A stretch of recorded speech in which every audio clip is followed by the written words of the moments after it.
ஓம் சாந்தி. அவ்யக்த சமிகை 13 மார்ச் 2026. பாபா சொல்லி கொடுக்குறாரு, सबसे पहले स्वयं में पूरा फेथ अथवा विश्वास चाहिए, फिर बाप दादा और सर्व परिवार की आत्माओं में फेथफुल होना पड़ता है.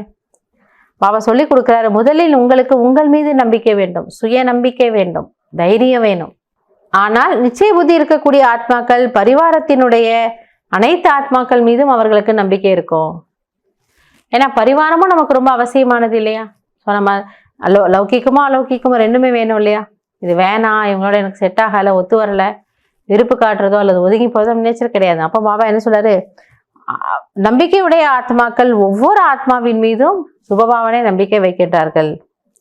जितना फेथफुल बनकर निश्चय बुद्धि होकर कोई कर्तव्य करेंगे तो फेथफुल होने से सर्विसेबल हो ही जाएंगे.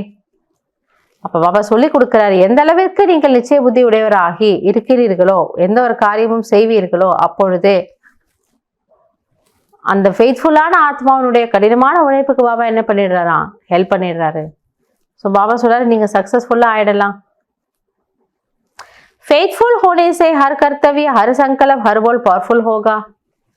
நம்ம நம்பிக்கையோட இருக்கிறோம் அப்படின்னா, நம்ம நேச்சுரலா இல்லையா, நம்ம மனசுல நம்பிக்கை இருக்குன்னா வாயில வரக்கூடிய வார்த்தைகள் எப்படி இருக்கும், ரொம்ப சுகமானதாக இருக்கும்.